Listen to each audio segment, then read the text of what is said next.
Evet, belki şuradan başlamak lazım ama zaten sık sık yayınlarını yaptığımız 1,5 yıl hani hem toplumun hem bizlerin halen temel gündemlerinden biriydi. En önce şunu söylemek lazım. Belki de çok gecikmiş bir hamleydi. Hani Mart ayı bekleniliyordu. Hatta geçtiğimiz yıl itibariyle silah bırakmadan sonra komisyonlar kurulmuştu ve dinlenmeler yapıldıktan sonra bir şekilde aslında çerçeve bir yasanın çıkmasını çok daha erken bekliyorduk. Belki o açıdan biraz geciktirilmiş bir zaman çünkü hem cezaevleri hem toplum açısından gelinen süreç açısından bir günün dahi çok kıymetli olduğu hani barış nezdinde değerlendirmek gerekirse toplumsal açıdan ki hani konukların da demin onun vurgusunu çok yaptı, çok değerli bir süreç. Evet, o açıdan belki de geç kalındı ama şu aşamaya gelebilmek açıkçası çok değerli. Evet, yasanın eksiklikleri çok fazla. Hatta Neşe Hocam çok doğru bir yerden başladı. Çok matematiksel tuzaklarla dolu bir yasayla da karşı karşıyayız. Elbette bunun da farkında olarak bilerek bu yorumları yapmak lazım ama en öncesi 100 yıllık hatta 100 yıllardır Kürt sorunu ve 50 yıllık bir sıcak savaşın ardından bugün işte Cumhuriyet yani bir meclis çatısı altında bu sorunun artık silahla değil demokrasiyle yasalarla çözülüyor olabilme ihtimalini konuşmak bile çok değerli.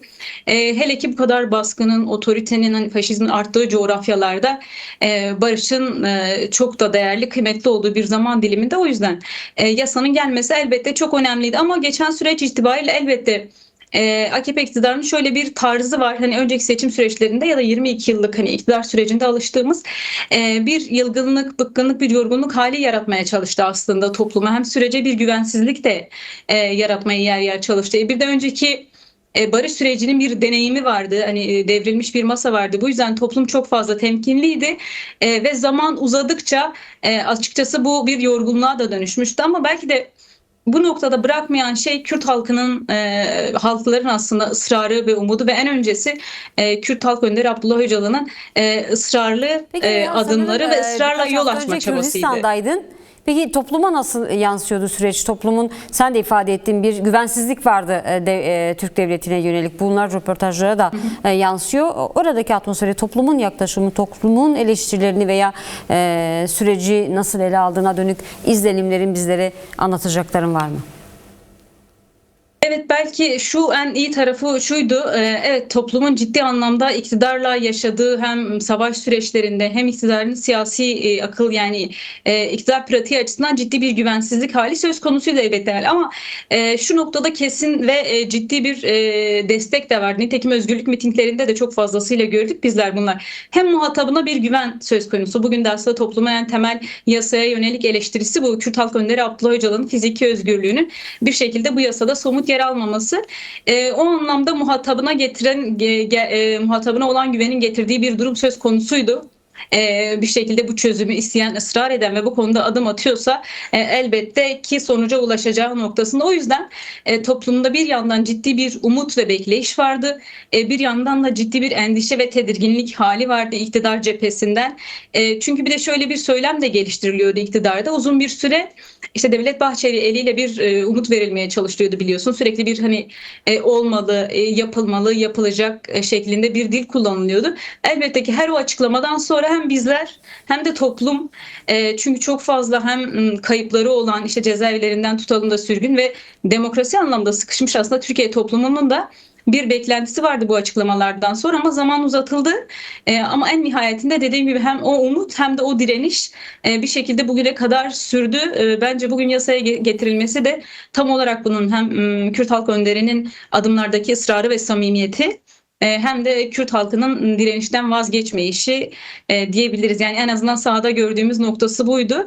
Ve elbette yasanın mecliste tartışılıyor olması hakikaten bütün gözleri yasaya çevirdi. Haliyle bir yandan çok büyük beklentiler hani gerçekleşiyor, ne olacak ne bitecek şeklinde ama şunun en azından hani bazı eleştiriler olmakla birlikte sürecin yürütülüş tarzıyla işte hani Neşe Hoca da aslında ifade etti belki baştan beri tam olarak açıklanmaması vesaire falan ama şu kısmının yani geldiğimiz kök yasa ismi, çerçeve yasa ismi bunun bir başlangıç olduğu elbette toplumsal mücadeleyle sonrasının geleceğinin bir şekilde toplumda belki de anlatılması ve karşılık bulması bir umudu da arttırdığı. Örneğin birkaç gün önce belki bir sokak röportajı vardı. Hani ben izleyebildim mi bilmiyorum.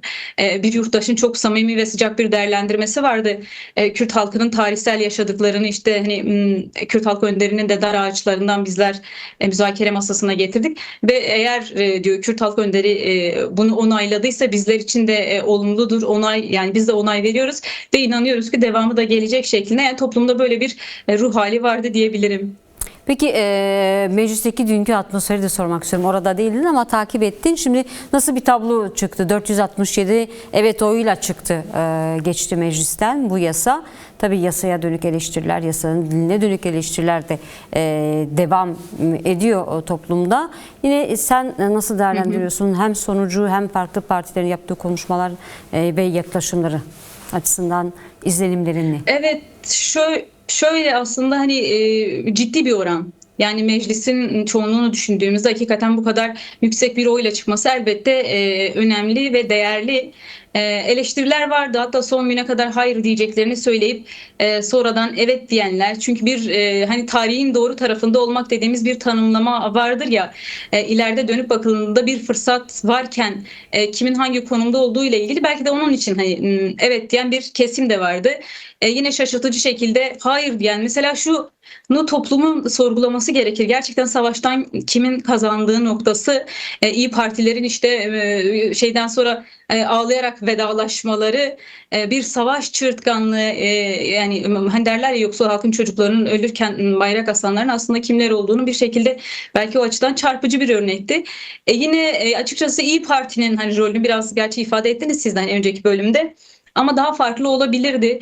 Evet Özgür Özel'in söylemi doğruydu ama hani inisiyatife bıraktı biraz aslında partisinin arkadaşlarının hem kendi tabanlarına yönelik bir hamle olarak hem de aslında birçok noktada Kürt halkına yönelik bir hamleydi ama barış gerçekten cesaret gerektiriyor.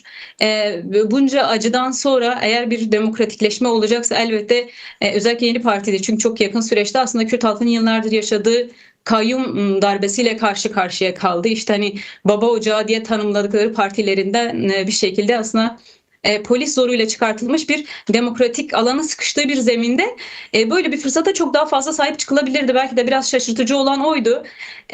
Elbette ki eleştiriler olabilir. Nitekim hani bizlerin de çok ciddi eleştirileri var ama bir fırsatsa sonuna kadar bu halklar hak ediyordu. O yüzden belki de o bir ilginç bir noktaydı. Yine hani CHP'nin hani Butlan CHP'si diye belki tanımlanabilirdi açıkçası. Bir destek verdi. Hani o da şeydi hani önemliydi bence. O açıdan tabloya totalde baktığımızda ki Mukaddes Hocam da geldi çok fazla uzatmak da istemiyorum. Tabloya totalde baktığımızda gerçekten elbette daha iyisi olabilirdi. Çünkü o meclis 86 milyonun aslında umudunu, geleceğini bir ortak vatan için kurulmuş bir yani daha fazla sorumluluk alabilirdi ama elbette bu yasanın çıkması açısından da değerliydi. O yüzden o sayının da öyle bir değeri var diyebilirim hemen.